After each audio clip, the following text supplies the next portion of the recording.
So we also had the Mavericks in the series against the Jazz. The Mavs won the series 4-2. Now, I feel like I called this one about on the head right here. I ain't say this is gonna be sweet because they were without Luka. I think I called this one nailed on the head because I was like, without Luka, okay, it'll probably be like so many games. But Luka came back. I mean, 1-6, so I'm good right there. I'm good. But let me, give me a second, bro. Give me a second to go off, bro. Let me. give me the mic. I'm right here. So, the Jazz. Utah. Luka was out. He was out a couple games. You couldn't take advantage of it. You let Jalen Brunson go off. Like, come on. You could. This is an ample opportunity for you to get out the first round. You could have did it. You could have done it against the Mavericks, who were without Luka for a good part of the series, for at least a quarter of the series. To not make any adjustments whatsoever. Rudy Gobert is still on the court. we see Luka is dancing, literally dancing around Rudy Gobert in the paint, faking you left and right. I'm like, what is going on here?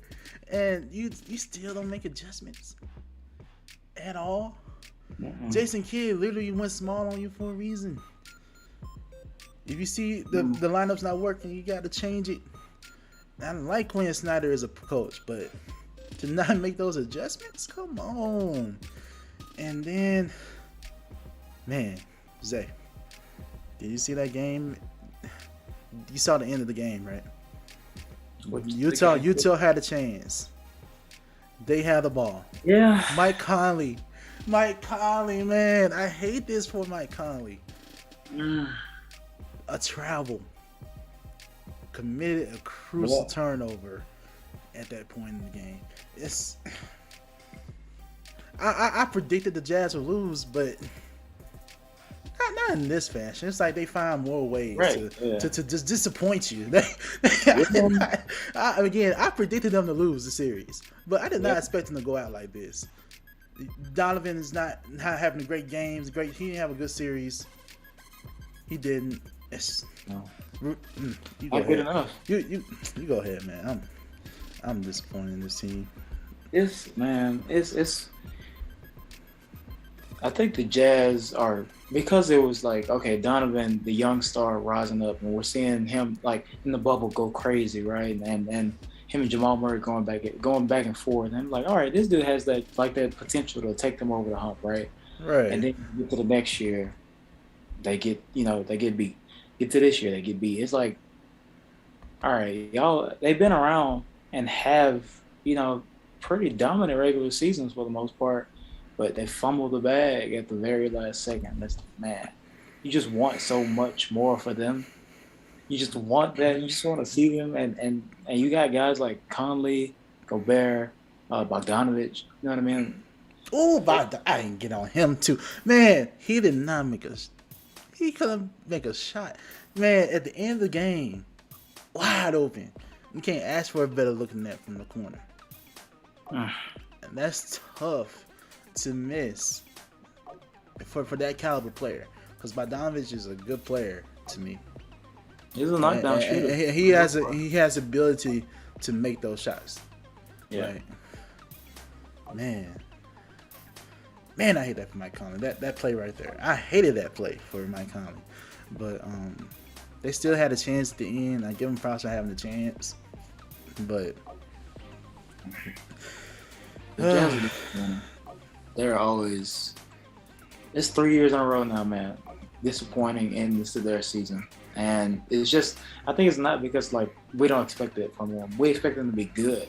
But it's like you're right there. You just gotta like go a little bit over the hump. Right.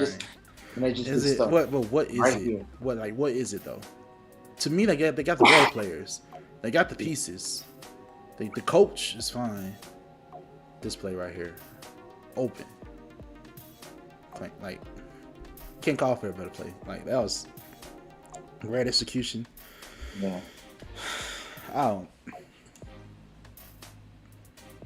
I don't know. I think it's. I can't think of something they need. Like, they got good sized wing players. They got a good maybe Donovan's not it, man. I mean, maybe just need someone else to help, like another all-star.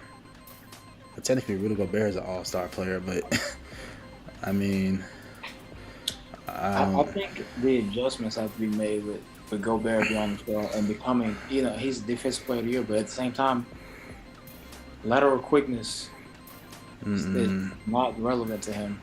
So you have to make adjustments and figure out how to play without him so you can match up better. And then offensively, I feel like they need to be, I don't know. They need rejuvenation in that. That's what I'm saying. It's hard to say what they need because they got the players. But I'll say this too. Does it seem like no player really fears Gobert in the paint? Like, you literally got Luka in the paint, like faking you out and still score you inside. That was inside the paint. I want you to talk about on the perimeter for that play for Luka. That was one of the most memorable plays for that series for me. Just faking him out, like, this man, like, man, it was like no one fears this man. People want to try to dunk on him, and they're not scared to go in the paint. I don't think there's a fear for Rudy Gobert in the paint. I don't know if it's like not fear or just knowing that he can be beat. Yeah. I think it's more so like, all right, you go straight up with him. He's probably gonna block your shot most of the time. Right. But if you get a running start and you're athletic like a Russell Westbrook, you're gonna go in there and dunk on him, right? But I don't think it's out of fear. I think it's just that they know that he can't move side to side as fast. So if you can get him with some trickery, like Luka just was getting him, it's like, all right, well, yeah, he doesn't matter. He's slow. He's too slow. He's literally just like he's tall, he's big, he can block shots. But if he sees you coming, he'll block it. If you can make him step right, it's gonna take him 45 years to come back. So that's all it is. It's just he got the height though. He got the wingspan. You feel like, I don't know, man. I don't know. Well, I mean, this may not be as relevant, but he just is a liability on the perimeter. Like, the game is definitely where it's not really big man oriented. So when they pull these big dudes out on ISOs and you see Steph Curry out here making them spin around, it's like, all right, well, he should be in the game. Like, you gotta adjust. He's not it. You gotta adjust, man. You gotta adjust. That's the only thing you can do. Try to get them. I guess on offense, all they can do is try to get a more so get to a point where they can play 5 out, so you can get more space for Donovan to attack the paint. Maybe try to find some player, because, like, for example, if they had Bam on that team, a lot different, whole lot different. But then again, I don't know if I can say that, because again, Mike Conley had some lapses and he wasn't up to par this series. Donovan Mitchell, again, like I said before, was not up to par in this series. He scored buckets, but it was like inefficient. So I don't know. And like I said before, blow it up. Blow it up. Maybe, or just when it comes to the regular season, it's a little more lax, right? And by the time you get to the playoffs, teams know that they're not going to make adjustments, so they just hit them with the stuff they, did in the regular season, because they aren't doing anything different. Maybe that's what it is. I don't know. Listen, the goal is to just be decent in the regular season. Okay, don't blow it up. But if you're trying to actually like win some playoff games and get a deep run in the playoffs, they probably need to blow it up, because this ain't it. Either coaching needs to change, so after some time, the coach's voice in the locker room goes stale, especially if you're not winning, or it's like the same thing every year. And you hit the nail on the head with that, man. It's like every year. That's why I'm just not hyped up. Even if they do get like the 1 seed, I'm not hyped up, because it's like they still have to show me in the playoffs. So, but if they just want to do well in the regular season still, and be a regular season team, then they're fine. You don't have to blow it up. But if you're trying to do something, you got to make some changes. Because you can cause excitement while blowing it up, and getting some top draft picks. I mean, you still be relevant if you blow it up, because this team still has playoff run expectations from me. Like they should, but they don't. So I feel like you should just blow it up, especially when it's going to cost you money in the second. Yeah. So big contract, I believe, and Donovan's contract, I don't know. Rudy's contract, start over again. This era is not working. Trade for some new players, man. Let's do something. Get a new coach. I guess that's the least they can do. Get a new coach. Although I think reports are that he'll stay. I think those are reports. And I know the Lakers are trying to get him too, but get some new. I don't know. Gotta get new blood in there. I feel like they put out maybe 2 or 3 players for the past few seasons.